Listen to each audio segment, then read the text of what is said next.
થરાદ ગામના ખેડૂતોનો ગાંધીનગરમાં હલ્લાબોલ. છેલ્લા 1.5 મહિનાથી ચાલતી લડતની રજૂઆત માટે ગાંધીનગર આવ્યા હતા ખેડૂતો. ધ્રાંગધ્રાના ધારાસભ્ય પ્રકાશ વરમોરાએ સાથે રહીને રજૂઆત કરી. મુખ્યમંત્રી અને કૃષિ મંત્રીને મળીને ખેડૂતોના પ્રશ્નો અંગે ચર્ચા કરાશે.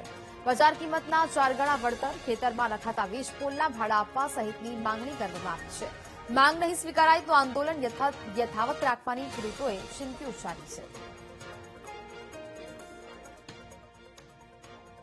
આપણે દરેક બાબતોને વિષય બનાવવા કરતા કે આમાં શું સમાધાન થાય અને જે ગેપ હોય એ પૂરો કરવાનો પ્રયત્ન કરીએ. એટલે કામ કરવા પાછળ ને પાછળ હું ગઈકાલે પણ ત્યાં ગયો હતો, બરાબર, સંવાદ હતો અને ક્યાંય કોઈ પણ જગ્યાએ કોઈ બે બાબત વિષય બોલે તો વિષયને સોલ્યુશન ક્યાં થાય એ દિશામાં. આજે માનો કે ખેડૂતની પીડા હોય તો એ પીડા ઉપર આપણે મલમ શું કરી શકીએ. બીજું કંપનીનો વિકાસની બાબત હોય એ ઝડપ કરવા માંગતી હોય તો આ બે વચ્ચેનો ગેપ આપણે પૂરો કરવાનો પ્રયત્ન કરવાનો હું મારી સમજણ મુજબ, મારી શક્તિ મુજબ વિનમ્ર પ્રયત્ન કરી રહ્યો હોય છું. અમે સરકારશ્રીને પહેલાય રજૂઆત કરી હતી કે જે રાજસ્થાન સરકારે એસઓપી કરી બજાર કિંમતના 4 ગણા, એવી રીતે અમને પણ આનો કાયદા પ્રમાણે કરી આપવામાં આવે, બજાર કિંમતના 4 ગણા અથવા તો ભાડા કરાર કરી આપવામાં આવે.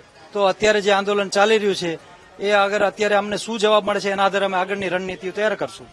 બાકી આંદોલન ચાલશે અમારું.